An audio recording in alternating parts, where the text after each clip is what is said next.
1242 में बहराम शाह की डेथ के बाद अब जो अगला शासक बनता है दिल्ली सल्तनत की गद्दी पर, वो है अलाउद्दीन मसूद शाह। अलाउद्दीन मसूद शाह के बारे में एक जो सबसे महत्वपूर्ण बात यह है, सबसे पहले इसका बेसिक यदि हम देखें कि 1242 से 1246 मतलब 4 साल ये दिल्ली सल्तनत के तख्त पर बैठेंगे। इनके पिता जो हैं रुकनुद्दीन फिरोज शाह, ये वही रुकनुद्दीन फिरोज शाह हैं जिनको रजिया ने आवाम के जरिए दरअसल में मरवा दिया था। मतलब रजिया ही इनकी डेथ का कारण थी। इल्तुतमिश का यह पौत्र है। अब जो सबसे महत्वपूर्ण चीज आती है कि बहराम शाह की जब हत्या हुई, तो बहराम शाह की हत्या के बाद जो दिल्ली सिंहासन खाली है, उस दिल्ली सिंहासन पर किसको बिठाया जाए। तो उस दिल्ली सिंहासन पर अब बिठाया किसको जाए, ये भाग्य का फैसला कौन कर रही है? तुर्कान चहलगानी, जो एक प्रशासनिक संगठन है जिसको अल्तुमिश ने बनाया था।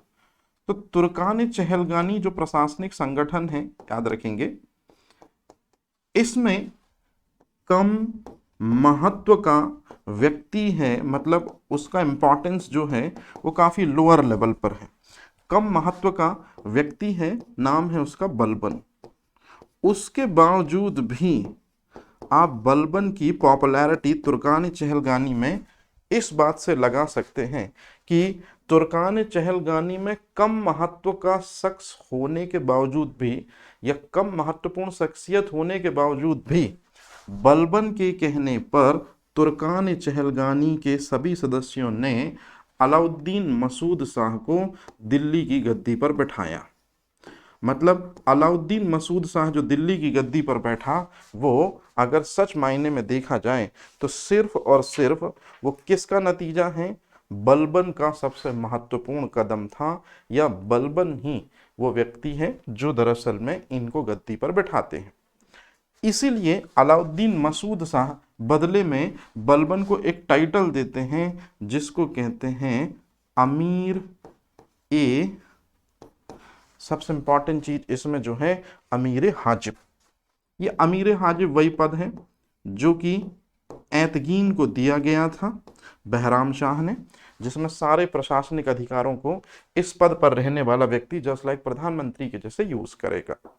तो ये बहुत इंपॉर्टेंट चीज है कि अलाउद्दीन मसूद शाह के समय पे बलबन किस पोस्ट पर था, अच्छे से देख लीजिए, अमीर हाजिब की पोस्ट पर था। और मुहब्बजुद्दीन को अलाउद्दीन मसूद शाह ने अपना प्रमुख वजीर बनाया था।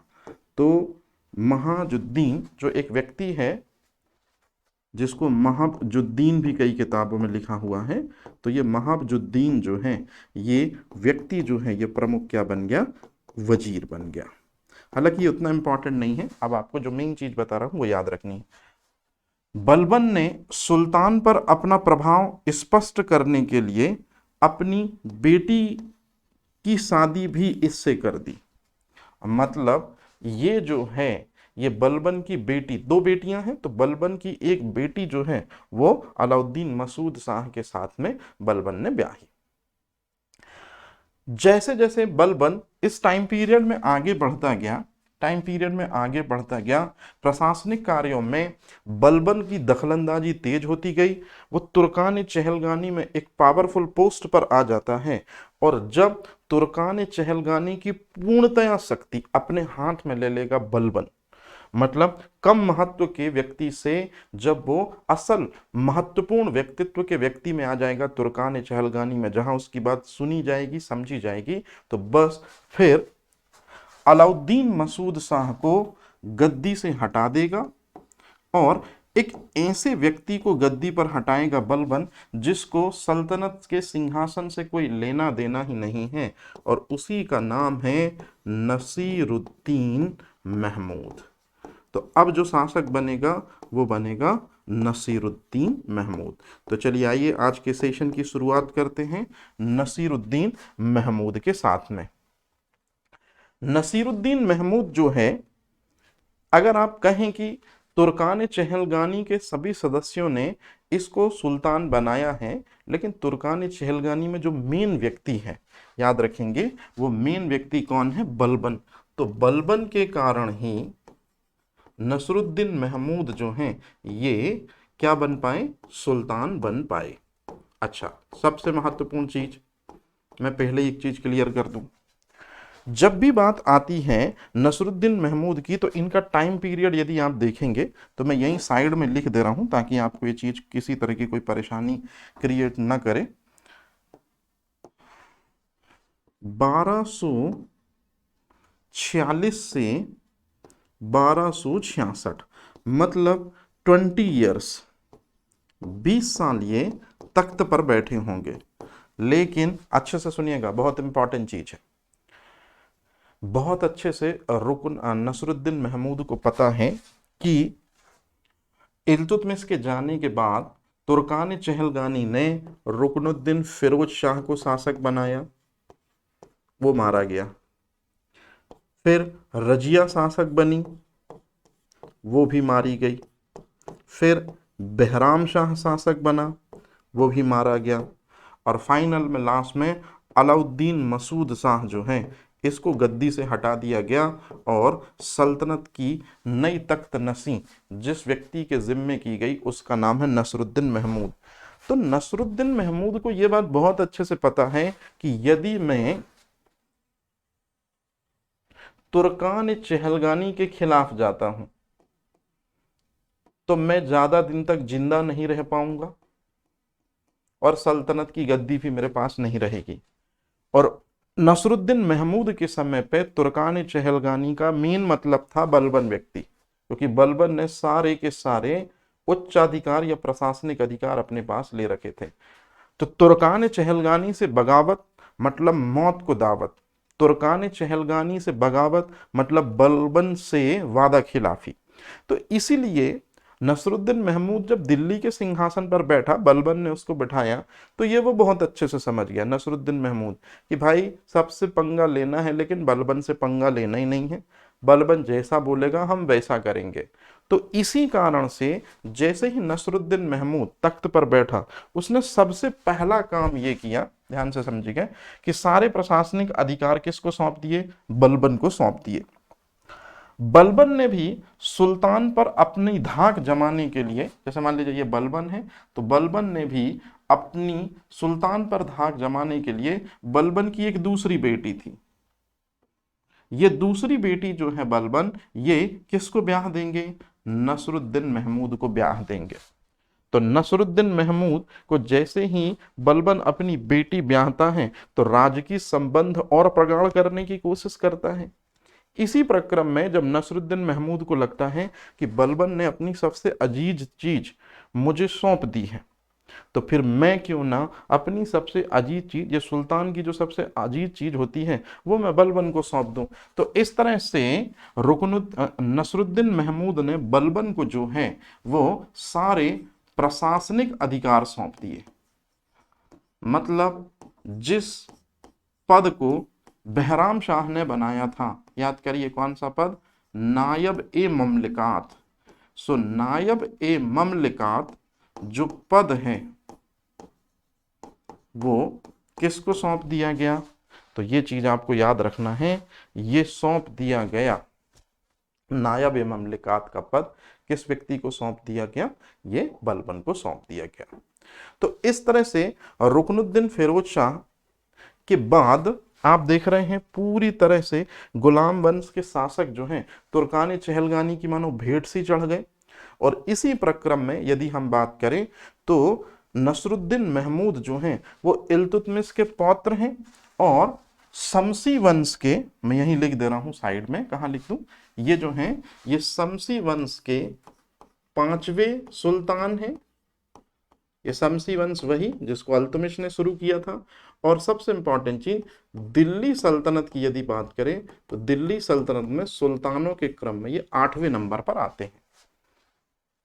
उससे भी इंपॉर्टेंट चीज जो मेरे को आपको एक सबसे महत्वपूर्ण बात बतानी है, इतिहासकार बर्नी तुर्कों के काल का सबसे कट्टर इतिहासकार है, या तुर्कों के काल में सबसे कट्टर कमेंट्रेटर भी हम उसको बोल सकते हैं, कि जैसे ही नसरुद्दीन महमूद को बलबन जो है वो अपनी बेटी से विवाह कर देता है, तो बदले में सारे प्रशासनिक अधिकारों वाला पोस्ट मतलब नायब ए ममलिकात का पद जो है ये नसरुद्दीन महमूद जो है ये किसको सौंप देंगे, ये सौंप देते हैं बलबन को। तो बलबन जो है ये क्या बन जाएगा, नायब ए ममलिकात बन जाएगा, मतलब सारे प्रशासनिक अधिकार सल्तनत के सारे कार्य यही देखेगा। ये जो होगा नसरुद्दीन महमूद सिर्फ ये नाम मात्र का प्रधान होगा। अच्छा, साथ ही साथ में एक सबसे महत्वपूर्ण चीज भी मेरे को बतानी थी कि जो नसरुद्दीन महमूद हैं ये बलबन को नायब ममलिकात का पद तो देते हैं, साथ ही साथ में ये इसको एक उपाधि भी देते हैं। इस उपाधि का इतिहास में बहुत जिक्र आता है, उलूग खां। तो आपसे क्वेश्चन पूछा जाता है कि उलूग खां की उपाधि किसने किसको दी थी, तो आप खुद देख लीजिए। जो व्यक्ति हैं जिनका नाम है नसरुद्दीन महमूद, तो नसरुद्दीन महमूद ने बलबन को एक पद दिया था और साथ ही साथ में एक टाइटल भी दिया था। तो ये दो चीजें दी थी उन्होंने। यहां तक कहानी क्लियर। अच्छा, अब चलते हैं आगे। नसरुद्दीन महमूद के साथ बलबन ने अपनी बेटी की शादी इसलिए की क्योंकि बलबन नसरुद्दीन महमूद के दो क्रियाकलापों से बहुत खुश है। कौन कौन से दो क्रियाकलापों से, ध्यान से सुनेगा, बहुत इंपॉर्टेंट चीज आ रही है। दरअसल में जो नसरुद्दीन महमूद है, मैं यहीं लिख रहा हूं साइड में, जो नसरुद्दीन महमूद है इसके अंदर दो स्वाभाविक गुणधर्म हैं या दो गुण हैं। उन गुणों में से जो सबसे पहला गुण है वो है कला प्रेमी। तो जो नसरुद्दीन महमूद है वो कला प्रेमी है और यहाँ कला में भी जिसके प्रति उसको समर्पण है वो है चित्रकारी या ड्राइंग या पेंटिंग, हम उसको बोल सकते हैं। वहीं दूसरी तरफ इसमें जो दूसरा सबसे प्रमुख गुण है वो है स्वावलंबन। स्वावलंबन का मतलब है कि खुद पर आत्मनिर्भर, किसी दूसरे पर नहीं। तो खुद पर आत्मनिर्भर है ये सुल्तान। अब ये करता क्या है, ध्यान से सुनेंगे। नसरुद्दीन महमूद की यदि हम शख्सियत देखें तो वो प्योरली इस्लामिक शख्सियत है। जिस पाक किताब में या पाक किताब की भी अगर हम बात को रियल में अगर साइड में करें तो प्योर इस्लामिक ढंग से चलने वाला सुल्तान है। दरअसल में मोहम्मद के जो कोट हुआ करते थे, प्रॉफिट के जो कोट हुआ करते थे, उन पे लफ्ज ब लफ्ज यकीन करता है नसरुद्दीन महमूद। कैसे, जैसे पाक किताब में भी बाद में ये जिक्र आएगा, लेकिन उससे पहले मोहम्मद साहब ये चीज बताएंगे कि यदि किसी मजलूम का एक कतरा भी जमीन पे गिरता है और आप उसके गुनहगार हैं तो आपके लिए जन्नत के दरवाजे बंद हो जाते हैं। यदि आप किसी का हाय लेकर खाते हैं तो आप कभी पनप नहीं सकते हैं। किसी को दुखी करके आप यदि स्वयं खुश होते हैं तो इसका सीधा सा मतलब है कि इस जन्नत में तो आप सुखी हो जाओगे, लेकिन उस जन्नत में आप कभी सुखी नहीं रह पाओगे। तो ये काफ़ी बारीकी से इन चीज़ों को अडॉप्ट कर लिया है। तो ये सुल्तान को पता है, नसरुद्दीन महमूद को, कि जो राजकीय कोष है, राजकीय खजाना है, उसमें जो खजाना पड़ा है उसमें से लूटपाट, दूसरे लोगों को जबरदस्ती छीन कर, है ना, दूसरे लोगों को परेशान करके राजकोष में वो रुपया पैसा है, मतलब वो हाय का रुपया पैसा है। और सुल्तान मतलब मैं नसरुद्दीन महमूद ऐसे पैसे को बिल्कुल भी नहीं अपने फायदे के लिए यूज कर सकता। तो इसलिए सुल्तान जो है वो खुद क्या करता है, अपनी जीविका चलाने के लिए पहला काम वो करता है, याद करिए, और जो उसका हुनर भी है। देखिए, दिल्ली सल्तनत में हुनर ने भी सुल्तान की जीविका को बनाए रखा है। इसलिए मैं हमेशा स्टूडेंट से एक चीज कहता कि पढ़ना लिखना अपनी जगह है, उसको शाश्वत और परम सत्य मत मानो, लेकिन अगर आपको लगता है कि पोस्ट चाहिए तो फिर वो परम सत्य ही है। लेकिन यदि किसी को लगता है, क्योंकि पढ़ाई हर किसी के बस की चीज नहीं है, आप ये भी समझने की कोशिश करो, किसी का अलग अलग हुनर होगा, तो आपके पास यदि कोई हुनर है तो आप उसको पैशन बना सकते हो अपने लाइफ को आगे बढ़ाने के लिए। तो कहने का मतलब है कि यहाँ पर एक हुनर इनके पास है, ड्राइंग। अब आप देखो, जब सल्तनत से इनको रुपया पैसा नहीं लेना है, या 10 से 4 के बीच में जब सल्तनत के काम इनको निपटाने हैं, लेकिन जब 10 के पहले का टाइम और फिर 4 के बाद का टाइम है, तो फिर सुल्तान क्या कर रहे हैं, चलिए गौर करते हैं। नसरुद्दीन महमूद जो हैं, जो कुरान की पाक आयतें होती हैं, उनको दरअसल में खुद वो कागजों पर उकेरते हैं और फिर उनको बेचते हैं, और उनको बेचने के बाद जो उनको आय प्राप्त होती है, उस आय को ये सुल्तान सोचिए घर ले जाता है, और बलबन की बेटी फिर उस पैसे के जरिए अनाज खरीद कर लाकर इनके लिए भोजन की व्यवस्था करती है। मतलब जमीन से जुड़ा हुआ कितना बेहतर शासक है ये, ठीक है। और बलबन की बेटी की भी तारीफ करनी होगी कि जो महलों में रही है, लेकिन इस तरह का पति मिलने के बाद भी वो अपनी शख्सियत को नहीं कोसती है। वो अपने पति के साथ ही खुश है कि जिस हाल में तुम खुश रहोगे, या जिस हाल में तुमको सुकून चैन है, उसी हाल में मैं भी सुकून चैन पे रहना पसंद करूंगी। तो इस तरह से नसरुद्दीन महमूद जो व्यक्ति है, ये आपको याद रखना है कि ये कुरान की आयतों की नकल करके उनको बाजार में बेचता है, तब कहीं भोजन व्यवस्था जो है उपलब्ध हो पाती है।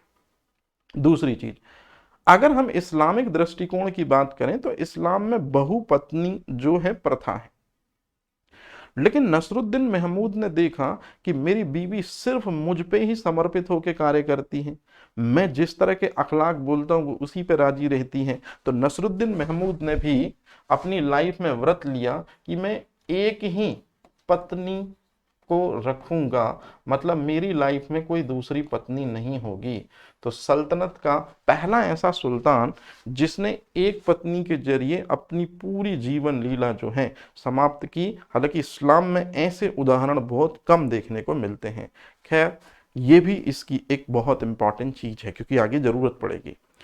अब यदि मैं आगे चलूं तो स्वावलंबी तो है ये। कैसे स्वावलंबी है कि अगर हम मुगल काल की बात करें तो मुगल काल में आलमगीर, जिसने नॉर्थ इंडिया से लेकर साउथ इंडिया, हिमालय से लेकर कावेरी कृष्णा तक के रेंज को जिसने अडॉप्ट कर रखा है, वही आलमगीर औरंगजेब भी प्योरली इस्लामिक दृष्टिकोण के तरीके से अपनी जीवन जीता था। मतलब राजकीय खजाने से एक नई पाई लेने की बजाय वो खुद से मेहनत करके खुद अपने लिए दरअसल में क्या करता था, वो चीजों को बंदोबस्त करता था। नसरुद्दीन महमूद की भी वही शख्सियत है कि वो इस्लामिक लोग जो हैं नमाज के लिए जब भी जाते हैं तो टोपी उनके सरों पर होती है, लेकिन कई बार यदि टोपी फट जाए या टोपी अगर निकल जाए तो उसी को सीकर या उसी को दरअसल में सुधार कर ही वो आय लेता था सामने वाले से, जो भी कुछ मिल पाता, और फिर उसी के जरिए वो अपनी जीविकोपार्जन करता था। तो आपसे क्वेश्चन पूछा जाता है कि टोपी सीकर और कुरान की नकली आयतों की या कुरान की आयतों की नकल करके बेचने वाला दिल्ली सल्तनत का सुल्तान कौन था? तो ये जो दो पॉइंट हैं, पहला टोपी सिलना एक सुल्तान होते हुए, और फिर उस पैसे से अपना घर चलाना, सुलना नहीं सॉरी सिलना, टोपी सिलना। इस्लाम में बहुपत्नी का रिवाज था लेकिन सिंगल वाइफ थी इनकी। और सबसे इंपॉर्टेंट जो चीज है कि कुरान की प्रतियों की चित्रकारी करते थे, कुरान की आयतों की नकल करते थे। ये एक बादशाह को शायद कभी हम सपने में भी नहीं सोच पाते कि कोई बादशाह ऐसी शख्सियत का मिलेगा हमको, है ना। तो इसी वजह से टोपी सिलना, सिंगल वाइफ और कुरान की आयतों की नकल करना, इस वजह से एक व्यक्ति है जिसका नाम आपको याद रखना पड़ेगा। तुर्कों के काल में सबसे कट्टर इतिहासकार हम इनको कहते हैं, और ये तुर्कों के काल के सबसे कट्टर इतिहासकार जो हैं, याद रखेंगे तो तुर्कों के काल का सबसे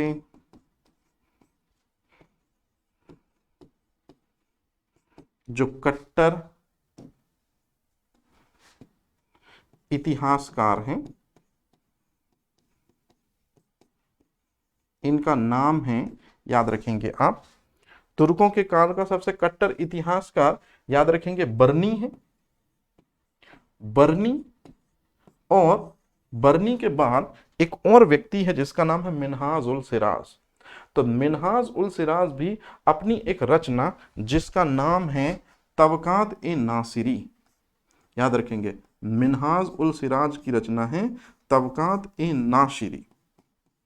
तो तबकात ए नासिरी में वो दिल्ली सल्तनत का सबसे आदर्श सुल्तान महमूद को बतलाते हैं कि नसरुद्दीन महमूद की शख्सियत एक सुल्तानों के जैसी है, लेकिन वो एक नॉर्मल व्यक्ति के जैसे अपनी लाइफ को क्या करते हैं, आगे बढ़ाते हैं या स्पेंड करते हैं।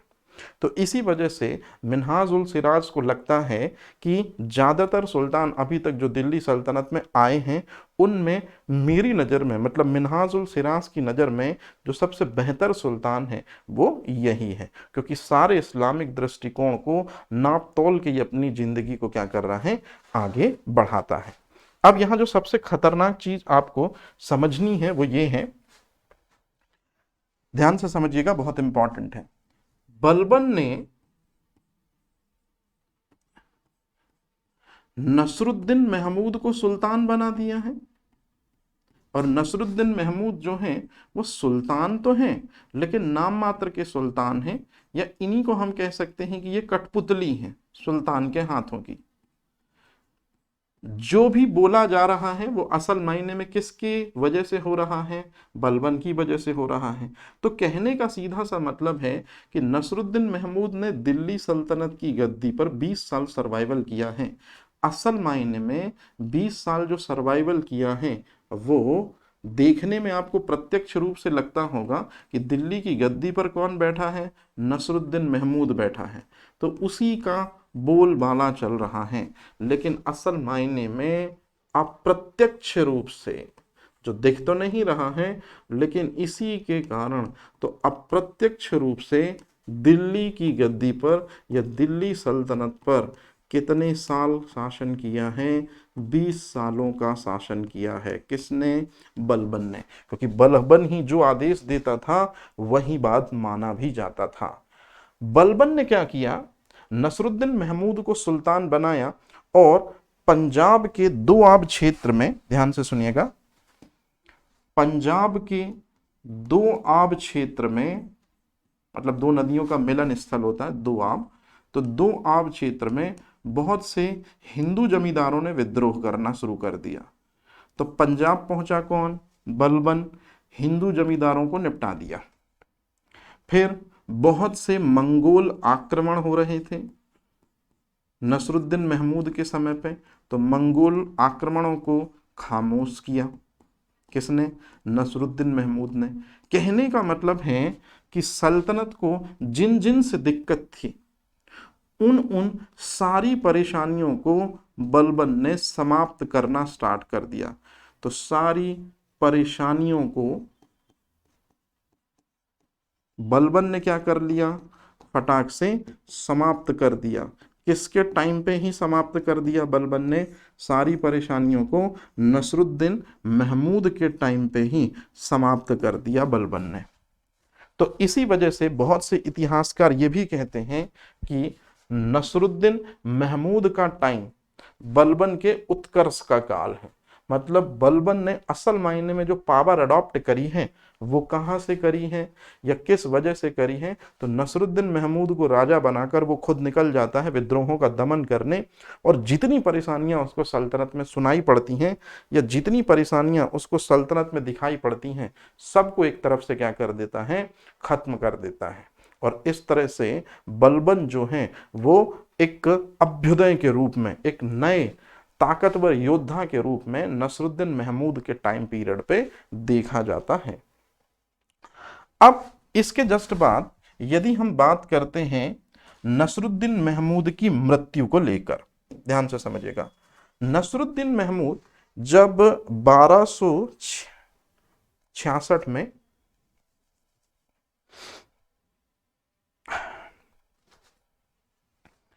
तो एक व्यक्ति है जिसका नाम है इब्न बतूता।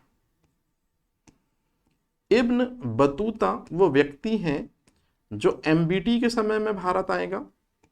इसने एक बुक लिखी थी रहला, और इब्न बतूता की रहला बुक बताती है कि नसरुद्दीन महमूद को जहर दे दिया गया था। यह है नसरुद्दीन महमूद की डेथ का कारण, तो ये आपको याद रखना है। लेकिन तारीख मुबारक शाही जो है, तारीख ए मुबारक शाही, ये एक ग्रंथ है तारीख मुबारक शाही, जो सैयद वंश के टाइम पे लिखा जाएगा और जिसमें मुबारक शाह को सबसे बेहतर सैयद वंश का सुल्तान घोषित किया जाएगा। तो तारीख मुबारक शाही ग्रंथ में सुल्तान की मृत्यु का जिक्र आता है कि तबीयत बिगड़ने से हो गई है।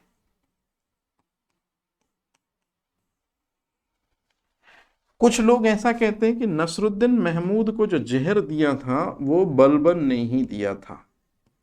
मतलब अब ये बात इतिहास में एकदम सुस्पष्ट नहीं है कि नसरुद्दीन महमूद के साथ हुआ क्या है, लेकिन नसरुद्दीन महमूद के बाद एक चीज तो एकदम श्योर हो गई कि तुर्कान चहलगानी जो अमीर तुर्क सरदारों का संगठन था, याद रखेंगे, यही डिसाइड करता था दिल्ली के भाग्य को, या दिल्ली के भाग्य का फैसला कि कौन बनेगा नेक्स्ट सुल्तान, कौन होगा सल्तनत का बादशाह, ये अप्रत्यक्ष रूप से तुर्कान चहलगानी डिसाइड करने लगी थी। और जब भी कोई नया राजा बनता, हमने देखा है इल्तुतमिश की डेथ के बाद रुकनुद्दीन फिरोज शाह से नसरुद्दीन महमूद तक, कि दिल्ली सल्तनत की गद्दी पर जो भी बैठा है या तो वो तुर्कान चहलगानी की भेंट चढ़ गया है या तो तुर्कान चहलगानी ने ही उसको दरअसल में शासक बनाया है। तो इस तरह से तुर्कान चहलगानी और दिल्ली के सुल्तानों के बीच एक संघर्ष जो है वो बना हुआ रहता था। बलबन को ये बहुत अच्छे से पता है कि यदि मैं सल्तनत की गद्दी पर बैठूंगा, ध्यान से सुनेगा, बलबन को यह बहुत अच्छे से पता है कि यदि मैं सल्तनत की गद्दी पर बैठूंगा तो भले ही ये जो तुर्कान चहलगानी है, इस तुर्कान चहलगानी में मेरी जो पोजीशन है, मतलब बलबन की जो पोजीशन है वो सबसे प्रमुख है। मतलब बलबन नसरुद्दीन महमूद के बाद इतना अपने आप को प्रभावशाली बना लेता है कि वो जैसा बोलेगा वैसा ही होगा। लेकिन इसका मतलब ये नहीं कि बलबन दिल्ली के तख्त पर बैठ जाए, क्योंकि जैसे ही बलबन दिल्ली के तख्त पर बैठेगा तो और जो अमीर तुर्क हैं या तुर्कान चहलगानी के जो और मेम्बरान हैं उनको लगेगा कि अगर बलबन बैठ सकता है तो हम क्यों नहीं बैठ सकते। मतलब एक दोहरा भेददंड स्टार्ट हो जाएगा, दोहरा मानदंड स्टार्ट हो जाएगा कि सुल्तान के रूप में बलबन क्यों बैठ सकता है, हम क्यों नहीं बैठ सकते। तो बलबन को ये बहुत अच्छे से पता है कि नसरुद्दीन महमूद के बाद पावर पूरी तरह से मेरे हाथों में है, मैं जैसा बोलूंगा वैसा ही करेगा, लेकिन मेरी राह में सबसे बड़ा जो रोड़ा है वो है तुर्कान चहलगानी के मेम्बरान। तो इसलिए बलबन ने खुद गद्दी नसीं होने से पहला काम ये किया कि जिस तुर्कान चहलगानी का हमेशा से दिल्ली सल्तनत से के सुल्तानों से सामना होता रहता था, तो बलबन ने एक एक करके तुर्कान चहलगानी के मेंबरों को या तो खामोश करना शुरू किया, यहाँ खामोश करने का मतलब है कि उनका या तो कत्ल करना शुरू किया, या कत्ल यदि नहीं करना है तो अपने दायरे में कर लिया।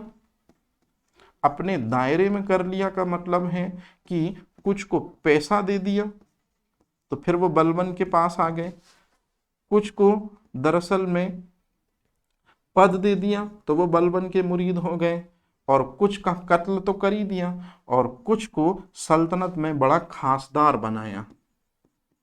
कहने का मतलब होता है कि कूटनीति के सारे पैमाने बलबन ने यूज किए और तुर्कान चहलगानी के मेंबरान को, ज्यादातर मेंबरान को उसने कत्ल ही करवाया, और उनका कत्ल तो बिल्कुल कंपलसरी करवाया। बलबन को लगता है कि जो उसके राह में सबसे बड़ी रुकावट बनेंगे। मतलब कहने का ये हुआ कि जैसे ही बलबन नसरुद्दीन महमूद के बाद दिल्ली की गद्दी पर बैठता है तो बलबन जो है वो ज्यादातर तुर्कान चहलगानी के मेंबरान का क्या करा देगा, कत्ल कराएगा, और ज्यादातर मेंबरान का कत्ल करा के ही वो दिल्ली के सिंहासन पर बैठता है। तो वो तुर्कान चहलगानी जो अल्तुमिश के समय से चली आ रही थी, बलबन के समय पर आकर बलबन ने तुर्कान चहलगानी को तहस नहस कर दिया, उसके ज्यादातर सदस्यों का कत्लेआम करा दिया, ज्यादातर सदस्यों को जहर दे दिया, ज्यादातर सदस्यों को बीच चौराहे पर कोड़े मारे, जिससे कोई सुल्तान के अगेंस्ट में अर्थात बलबन के अगेंस्ट में हिमाकत ना कर सके सर उठाने की। तो इस तरह से अब जो शासक हम पढ़ने वाले हैं या जिस शासक को अब हम पढ़ना शुरू कर रहे हैं, अच्छे से देख लीजिए, इस शासक का नाम है बलबन। तो बलबन, जिसका वास्तविक नाम है बहाउद्दीन, वो जैसे ही दिल्ली सल्तनत की गद्दी पर बैठेगा, उसने पहला काम क्या किया है, कोई बताएगा जल्दी से? कि बलबन ने जो सबसे पहला काम किया है वो ये किया है कि तुर्कान ए चहलगानी को नष्ट करके, तो तुर्कान ए चहलगानी को नष्ट करके बलबन ने फिर सल्तनत की गद्दी को संभाला है। तो इस तरह से अब जिस शासक के बारे में हम पढ़ना शुरू करेंगे उसका नाम है बलबन, और बलबन का जो टाइम पीरियड है वो 1266 से 1286 तक है। कुछ किताबें 1 साल और 87 भी बोलती हैं। तो इस तरह से अब जो हमारा अगला शासक है जिसके बारे में हमको पढ़ना है, जी हाँ, वो है इतिहास में बलबन। तो चलिए बलबन के बारे में पढ़ना शुरू करते हैं। तो जब हम बलबन के बारे में पढ़ना शुरू करते हैं तब हम ये चीज पाते हैं कि बलबन ने अपने सुल्तान बनने से पहले नसरुद्दीन महमूद को सुल्तान बनाया था, और जो नसरुद्दीन महमूद जो हैं उनको सुल्तान इसलिए बनाया था क्योंकि उनको प्रशासनिक कार्यों में कोई रुचि नहीं थी, बस दिल्ली की गद्दी पर एक कठपुतली बैठानी थी जो टोटल बलबन के आदेशों को ही मान सके, बलबन के आदेशों की सिरोधार्य कर सके। और इसके लिए बलबन ने अच्छा खासा संजीदा कब्जा भी कर रखा। अपनी बेटी की शादी कराई जिसमें नसरुद्दीन महमूद बोल भी ना पाएगा, प्रशासनिक गठजोड़ मजबूत किए, और साथ ही साथ नसरुद्दीन महमूद के टाइम पीरियड में बलबन ने एक बहुत इंपॉर्टेंट पोस्ट अपने नाम कर ली थी, नायब ममलिकात, जिस पोस्ट को बहराम शाह ने बनाया था। और बहराम शाह के द्वारा बनाई गई इस पोस्ट में सारे राजकीय अधिकार उस व्यक्ति के पास में होंगे, सारे प्रशासनिक अधिकार उस व्यक्ति के पास में होंगे, राज्य को चलाने की सारी पावर जो हैं या सुल्तान के रियल पावर जो होंगे वो नायब ममलिकात पद के पास होंगे। तो नायब ममलिकात के पद पर बलबन 20 साल रहा नसरुद्दीन महमूद के टाइम पे। इसका मतलब है कि आप प्रत्यक्ष रूप से दिल्ली की गद्दी पर बलबन ने 20 साल शासन किया है जब नसरुद्दीन महमूद का टाइम था।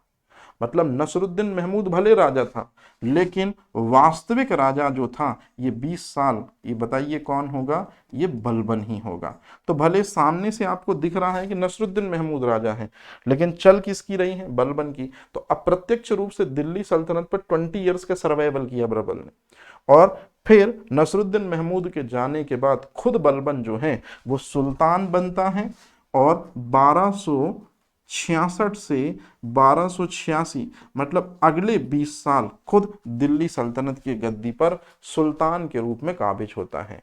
तो कहने का मतलब हुआ ये कि सुल्तान के रूप में प्रत्यक्ष तरीके से 20 साल, नसरुद्दीन महमूद के समय पे अप्रत्यक्ष तरीके से 20 साल, मतलब दिल्ली सल्तनत पर टोटल 40 ईयर्स का टाइम पीरियड जो है वो बलबन ने किया है। मतलब 40 साल की हुक्मरानी अप्रत्यक्ष प्रत्यक्ष रूप से किसके खाते में गई?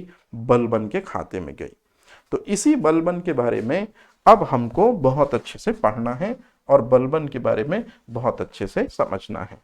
तो चलिए अब जब हम शुरू करते हैं बलबन को पढ़ना या बलबन को समझना, तो यहां पर सबसे पहले जो मेन चीज आती है वो मैं आपको समझा दूं कि जब भी हम बलबन की बात करते हैं तो बलबन जो है वो किसके अंतर्गत आता है? गुलाम वंश के अंतर्गत आने वाला शासक था।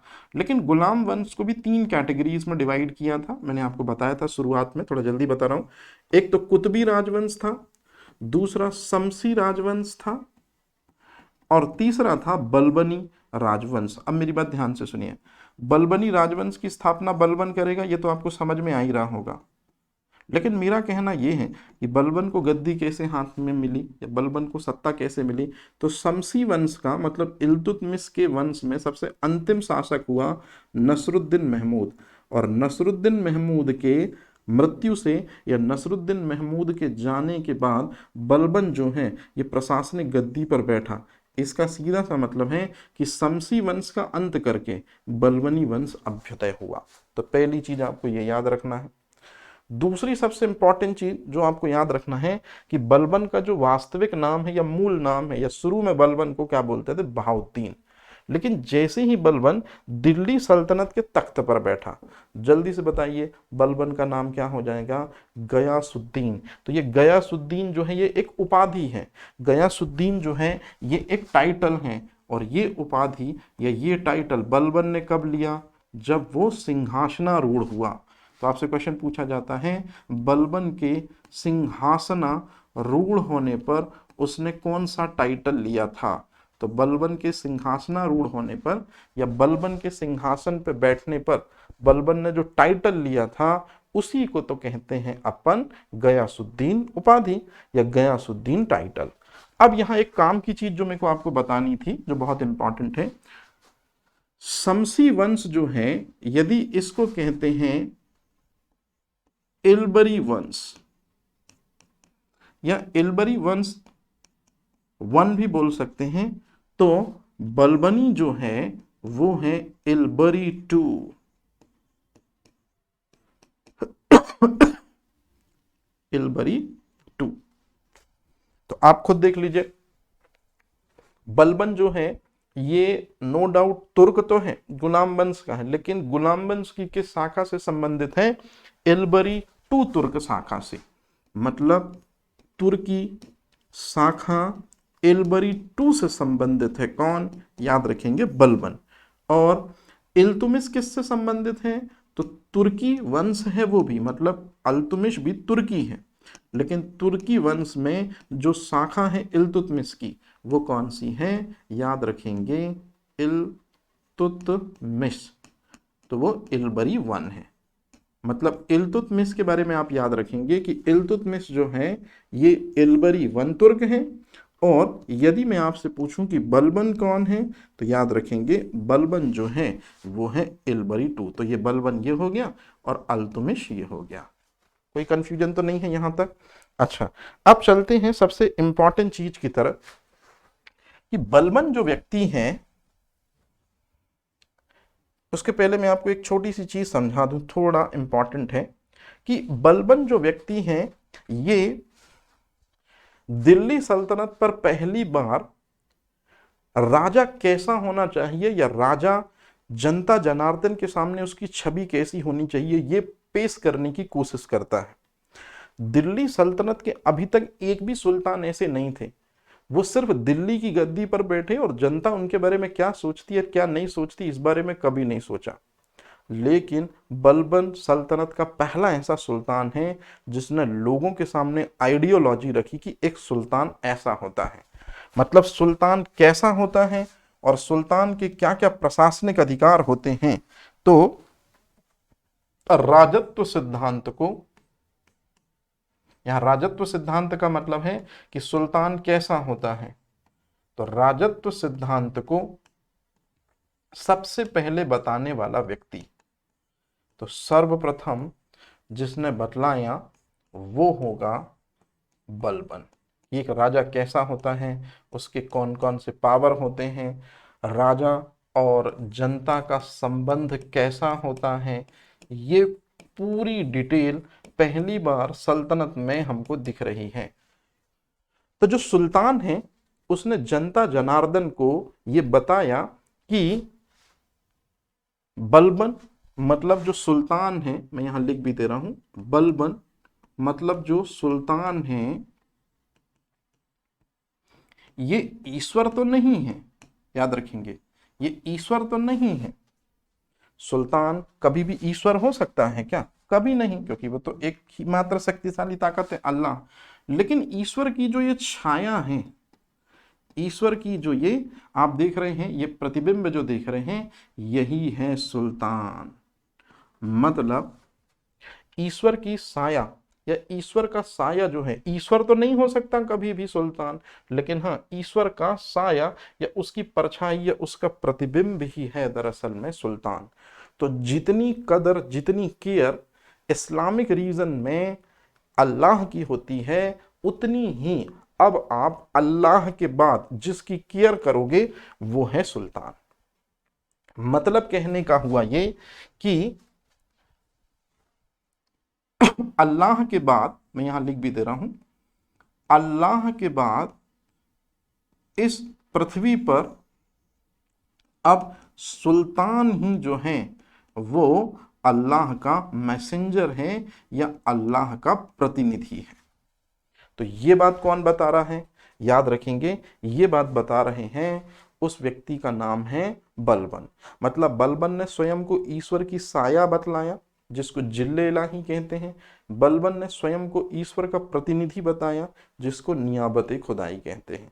तो इस तरह से दिल्ली सल्तनत में सबसे पहले राजसी सिद्धांतों को जनता जनार्दन को समझाने वाला व्यक्ति कौन है, बलबन। और साथ ही साथ बलबन ने अपने नाम पे ये दो टाइटल लिए हैं, और ये दोनों के दोनों टाइटल बलबन के राजत्व सिद्धांत की झलक दिखलाते हैं कि एक राजा की छवि लोगों के बीच में क्या होनी चाहिए। अब अगर मैं आगे बात करूं कि सबसे पहला दिल्ली सल्तनत का वो सुल्तान जिसने राजत्व सिद्धांत को स्थापित किया है, मतलब सुल्तान की गरिमा क्या होती है, उसका पद क्या होता है, उसकी प्रतिष्ठा क्या होती है, सुल्तान का पावर क्या होता है, और उससे भी इंपॉर्टेंट चीज कि सुल्तान का पावर तो ठीक है, सुल्तान का पावर जनता जनार्दन के दिलों तक उतरे और लोग असल मायने में सुल्तान की उसी तरह से अदब करें, उसी तरह से सुल्तान के समक्ष पेश आए जिस तरह से वो अल्लाह के सामने पेश आते हैं। मतलब कहने का हुआ ये कि बलबन का राजत्व सिद्धांत में सुल्तान की शक्तियों में अभिवृद्धि की गई। इससे पहले दिल्ली सल्तनत के किसी सुल्तान ने सुल्तान पद की शक्ति को जनता जनार्दन के बीच में लाने की कोशिश की। सब अपने उधेड़ बुन में लगे थे, लेकिन सबसे पहले राजसी ठाट बाट, राजसी परंपरा, सुल्तान की भूमिका, सुल्तान पद का इंपॉर्टेंस पूरी दुनिया को समझाने वाला पहला जो व्यक्ति है वो हुआ बलबन। तो इस तरह से अब अगर मैं आपसे क्वेश्चन पूछूं कि बलबन ने जो राजत्व सिद्धांत है कि एक राजा कैसा होना चाहिए, ये थ्योरी, ये प्रिंसिपल उसने कहां से अडॉप्ट किया, तो दरअसल में बलबन ने राजत्व सिद्धांत फारस मतलब ईरान से ग्रहण किया था। क्योंकि मैंने आपको बताया था कि जितने भी ये तुर्की लोग हैं, ये सब मूल रूप से क्या हैं, तो ये सभी मूल रूप से ईरानी हैं। तो इसलिए ये वास्तविकता में तुर्क तो बन गए थे, लेकिन असल मायने में ये किस कल्चर को आगे बढ़ाने की पूरी कोशिश करेंगे, ईरानी कल्चर को आगे बढ़ाने की कोशिश करेंगे। तो बलबन ने भी जो अपना राजत्व सिद्धांत ग्रहण किया था वो किस देश से ग्रहण किया था, फारस से मतलब पर्सिया से ग्रहण किया था। और इस राजत्व सिद्धांत में बलबन ने पूरी दुनिया को यही सिखाने की कोशिश की कि सारी पावर जो है वो किसके हाथों में है, तो सल्तनत की जो पावर होती है वो सिर्फ और सिर्फ किसके हाथों में होगी, तो सल्तनत की जो पावर है, सल्तनत की जो शक्ति है वो सिर्फ और सिर्फ किसके हाथों में होगी, किंग के हाथों में होगी, मतलब सुल्तान के हाथों में होगी। तो इस तरह से बलबन का राजत्व सिद्धांत में कौन कौन सी बहुत महत्वपूर्ण चीजें हैं, चलिए देखते हैं। तो सबसे पहले हमने यही देखा बलबन के राजत्व सिद्धांत में कि बलबन स्वयं को दो टाइटल दे रहा है, जिससे जनता जनार्दन का विश्वास जितना अल्लाह के लिए प्रगाढ़ होता है उतना ही सुल्तान के लिए भी प्रगाढ़ हो। और काफी हद तक बलबन इस अप्रोच में कामयाब भी हुआ। अब देखिए बलबन ने अपने राजत्व सिद्धांत को बनाने में कौन कौन से महत्वपूर्ण पार्ट बताए, जिस वजह से वो जनता जनार्दन के बीच में काफी लोकप्रिय हो पाया। तो सबसे पहला जो पॉइंट है कि बलबन जो है उसने दो ऐसे पॉइंट सबसे महत्वपूर्ण बताए, या बलबन ने दो ऐसे महत्वपूर्ण पॉइंटों को सबसे ज्यादा तवज्जो दी जिस वजह से ये बहुत महत्वपूर्ण हो जाता है। बलबन ने कहा मैं निरंकुश राजतंत्र पर भरोसा करता हूं। यही बात आगे चल के अलाउद्दीन खिलजी भी कहेंगे। निरंकुश राजतंत्र। यहाँ निरंकुश राजतंत्र का मतलब है कि यदि मैं सल्तनत संभाल रहा हूं तो मैं सर्वे सर्वा हो गया सल्तनत में, है ना, इस सल्तनत में जो जमीन पर है, तो सुल्तान हो गया सबसे प्रमुख। और सुल्तान का सिर्फ एक ही काम है कि सुल्तान जिसके लिए बना है, मतलब जनता, बस उसी की भलाई करेगा, उसके अलावा सुल्तान कुछ भी नहीं सोचेगा। मतलब न तो सुल्तान अपने किसी तरह के किसी ब्लड रिलेशन में भरोसा रखेगा, न तो सुल्तान किसी तरह की अपनी खुद की व्यक्तिगत कोई आकांक्षा रखेगा, सिर्फ और सिर्फ वो निरंकुश राजतंत्र चलाएगा। मतलब सिर्फ और सिर्फ वो जनता की भलाई के लिए हमेशा तत्पर रहेगा।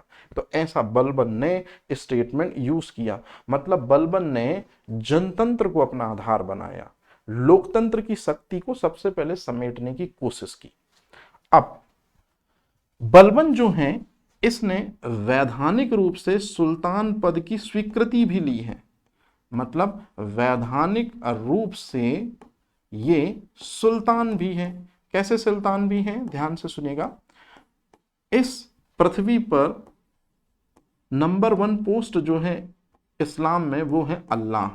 मतलब अल्लाह सबसे ताकतवर है, ठीक है। अल्लाह के बाद इस पृथ्वी पर उनके मैसेजेस को लाने वाला व्यक्ति जो है वो खलीफा होता था, और खलीफा का प्रतिनिधि जो है वो है सुल्तान।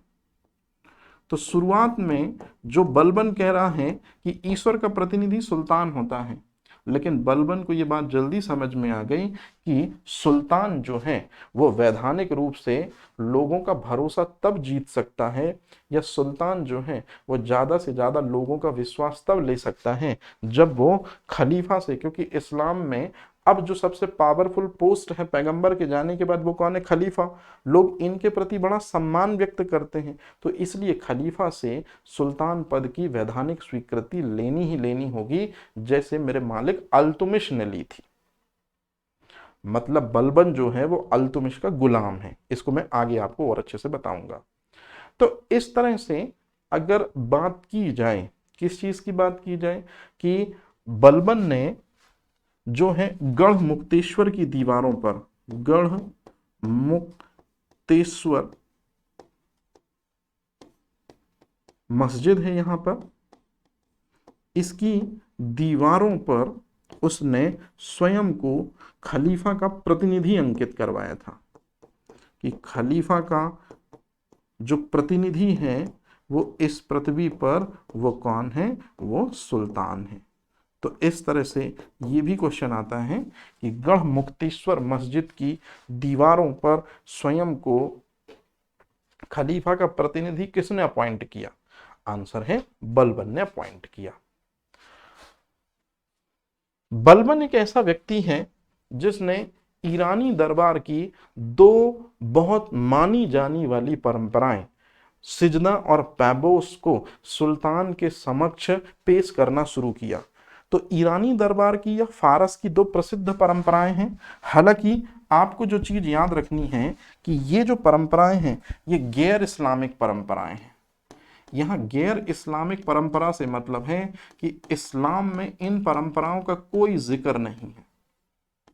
ये जो 2 परंपराएं हैं ये फारस मतलब ईरान से ग्रहण की गई हैं, और फारस और ईरान में सुल्तान के पद के पावर में वृद्धि होती थी, सुल्तान पद के शक्ति में वृद्धि होती थी इन 2 प्रथाओं के कारण। यह सुल्तान का अपना ही वर्चस्व होता था इन 2 परंपराओं से। तो सुल्तान पद की शक्ति में वृद्धि होती थी। इसी वजह से बलबन ने ये गैर इस्लामिक 2 परंपराएं, पहला है सिजदा और दूसरा पैबोस, इनको राज दरबार पे करना भी शुरू कर दिया। तो सजदा सबसे पहले आप देख लीजिए, वहां सिजदा लिखा है। सजदा अल्लाह के सामने होता है, लेकिन अगर बात की जाए तो अल्लाह का प्रतिनिधि कौन हो जाएगा? खलीफा। और खलीफा का प्रतिनिधि कौन हो जाएगा? अब सुल्तान। तो कहीं ना कहीं अप्रत्यक्ष रूप से अल्लाह का प्रतिनिधि तो है सुल्तान। तो इसलिए अल्लाह के सामने अगर आप करते हैं सजदा, तो निश्चित रूप में सुल्तान के सामने सिजदा करेंगे आप। यहाँ सिजदा का मतलब है कि जब भी आप सुल्तान के समक्ष उपस्थित होंगे, तो सुल्तान के समक्ष जब आप उपस्थित होंगे तो आप घुटने टेक कर, जैसा कि ये व्यक्ति को देख रहे हैं कि घुटने टेक कर और आप झुककर सलाम करेंगे। तो इस तरह से ये कंपलसरी कर दिया गया कि हर वो व्यक्ति जो सुल्तान के समक्ष जाएगा वो इसी तरह का आदाब पेश करेगा। और अमीर हाजिब की पोस्ट पर शिष्टाचार प्रमुख में ये चीज सबको सिखाई गई कि जब भी आप सुल्तान के सामने जाएंगे तो याद रखेंगे कि आप घुटने के बल बैठेंगे और झुककर सलाम करेंगे। और इसी में एक और प्रथा थी जिसको कहते हैं पैबोस। यहाँ पैबोस का मतलब होता है कि यदि सुल्तान से आपका कोई खास कार्य हो गया है जो काफी मुश्किल था, तो आप सुल्तान के या तो कदम चूम सकते हैं, मतलब कदम चुंबन, या उनके हाथ चूमकर उनको बोसा दे सकते हैं। तो ये दो परंपराएं जो सुल्तान के पावर में वृद्धि करने वाली थी, बलबन ने इनको क्या किया, बलबन ने इनको जारी रखा, बलबन ने इनको शुरू रखा। अब यदि मैं बात करूं आपसे,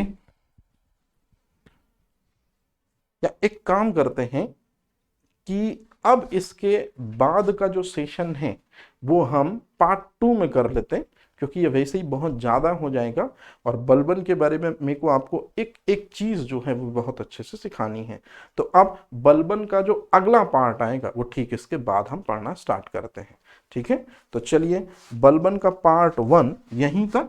अब मिलते हैं बलबन के पार्ट 2 में। तो बलबन के पार्ट 2 से हम शुरू करते हैं कहानी को कुछ ही देर में। Thank you.